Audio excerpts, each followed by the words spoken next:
Muy buenos días, Dios les bendiga ricamente. Hoy nos hemos reunido para continuar con nuestro estudio bíblico de cómo crear y mantener una buena relación con Dios. Ese amigo real, ese amigo sincero, ese amigo que quiere siempre lo mejor para nosotros. Gracias te damos, Señor, porque tú eres bueno y para siempre es tu misericordia. En el nombre de Jesús, amén y amén. 3 nuevos principios que mejoran su tiempo de oración.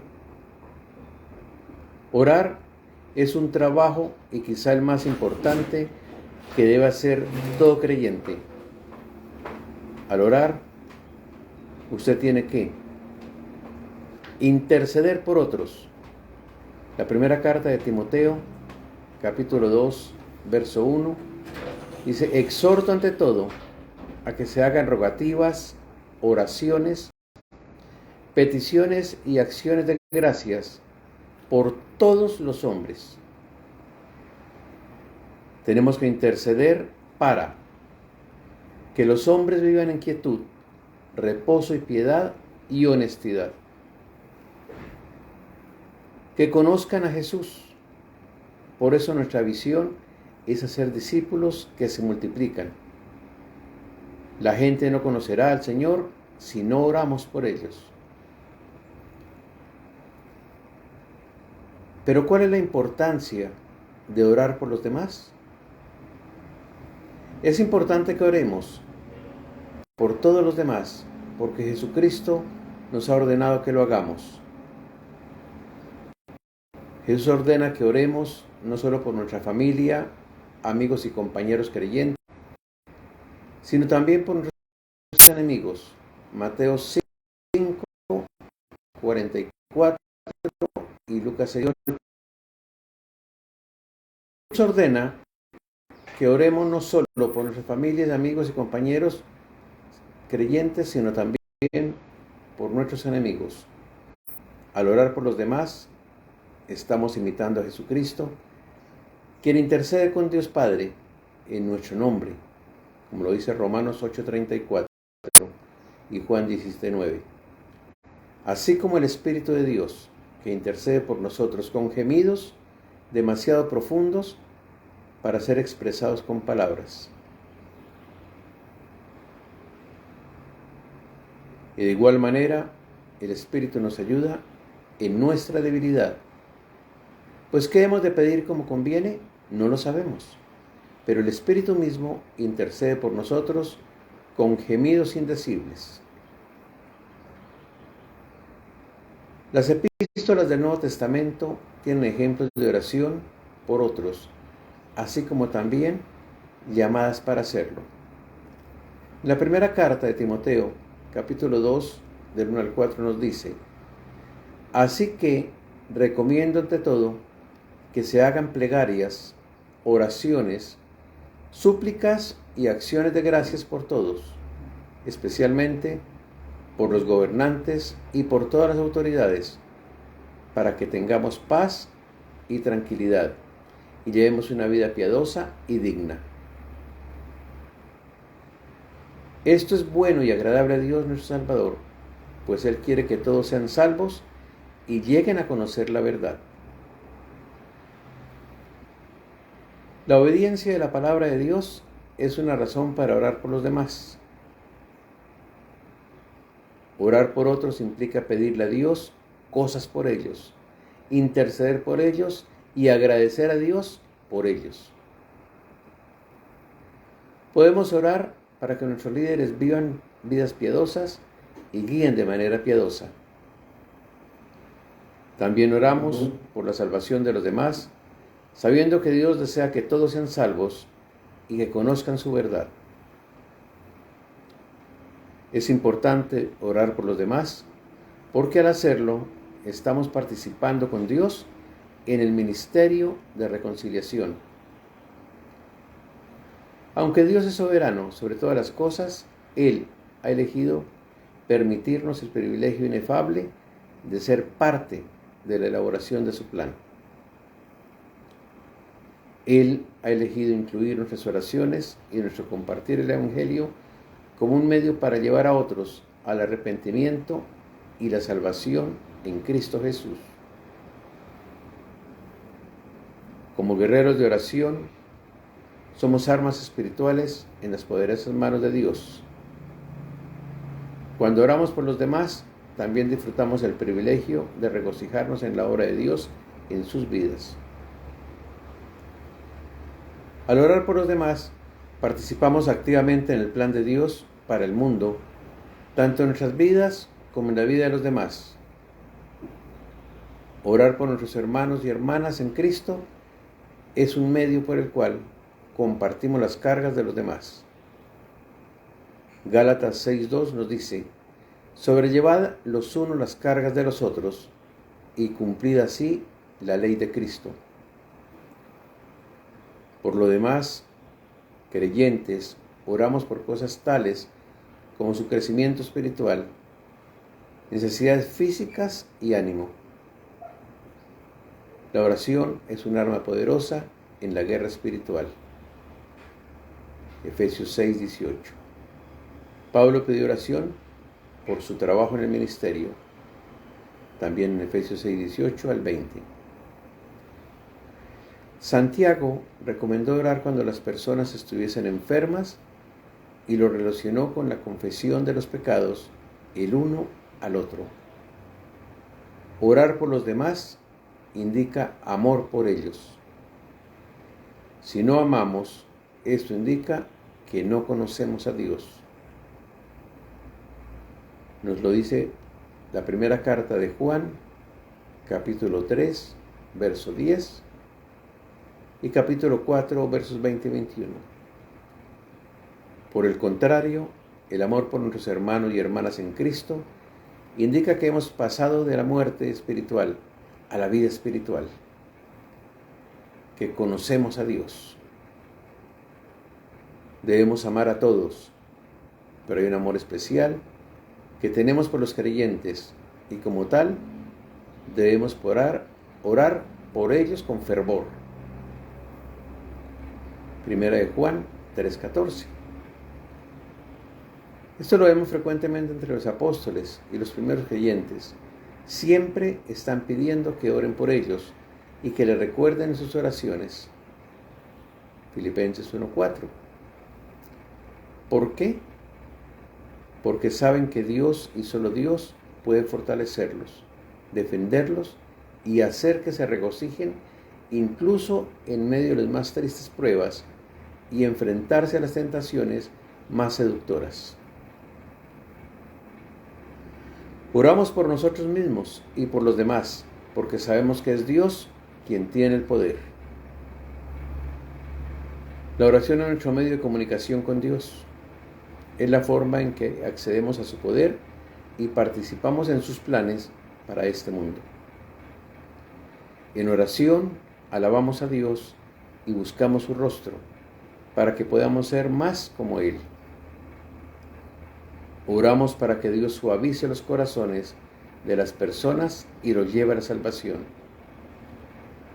Oramos para que Él aliente y haga crecer a sus hijos. En última instancia, oramos para que se haga la voluntad de Dios en nuestras vidas y en las vidas de otros. Hebreos nos dice: por tanto, ya que en Jesús, el Hijo de Dios, tenemos un gran sumo sacerdote que ha atravesado los cielos, aferrémonos a la fe que profesamos, porque no tenemos un sumo sacerdote incapaz de compadecerse de nuestras debilidades, sino uno que ha sido tentado en todo de la misma manera que nosotros, aunque sin pecado. Así que acerquémonos confiadamente al trono de la gracia para recibir misericordia y hallar la gracia que nos ayude en el momento que más lo necesitamos. Hebreos 4, versos del 14 al 16.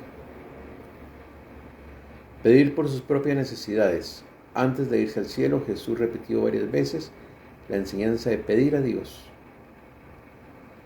En Juan 14, versos 13 y 14 nos dice: y todo lo que pidieres al Padre en mi nombre, lo hará, para que el Padre sea glorificado en el Hijo. Si algo pidieres en mi nombre, yo lo haré. Así como es importante la actitud en la oración, la frecuencia de la oración y la intensidad de la oración, también es necesario enfatizar el contenido de nuestra oración. La Biblia no es silente, es decir, no es callada ni silenciosa en cuanto a esto. En el Padre Nuestro tenemos mucha luz con respecto al modelo de oración diaria, además para beneficio del creyente, y hay otros textos que también nos enseñan acerca del contenido de nuestras oraciones. La Biblia nos instruye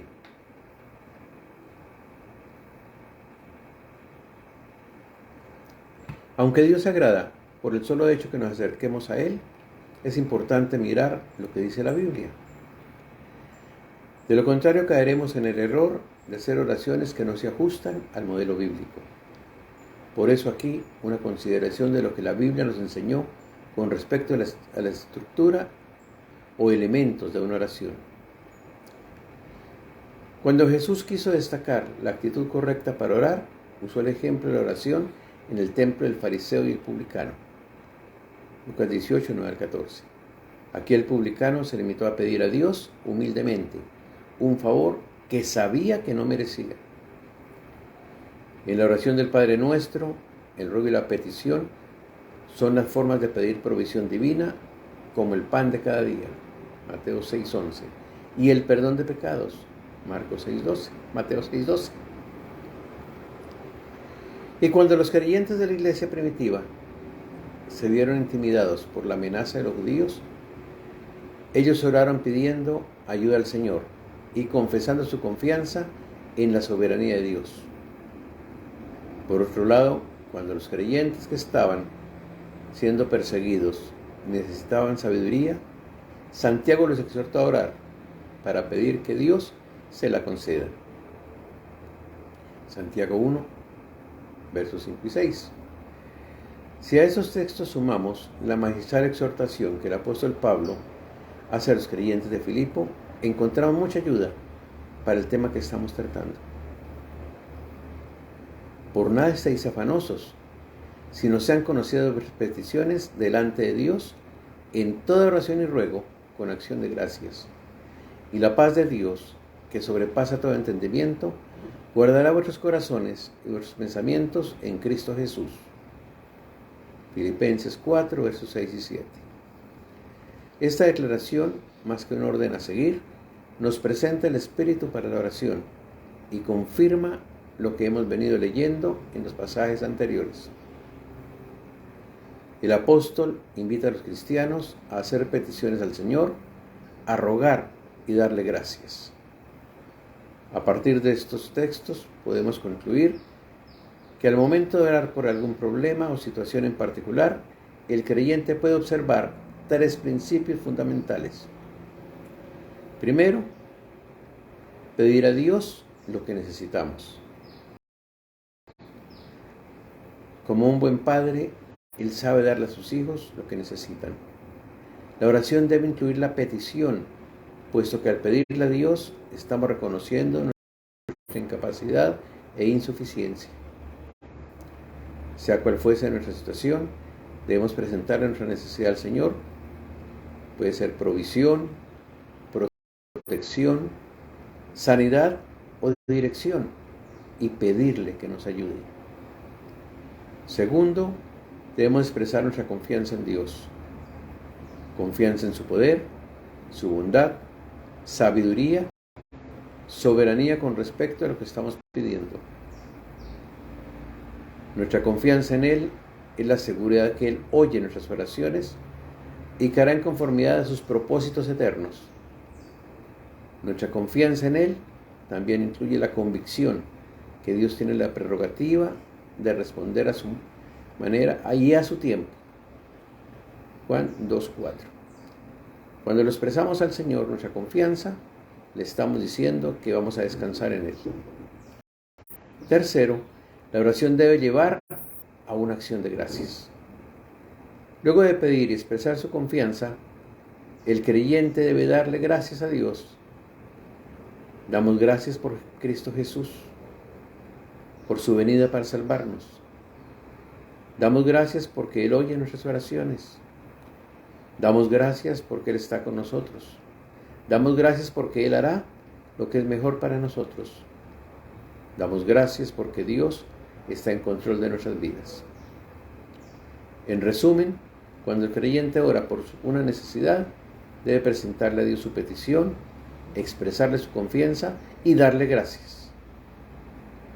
Cuando observamos estos principios, podemos descansar en que hemos orado en conformidad a las Escrituras y a su vez estar seguros que Dios hará conforme a su voluntad.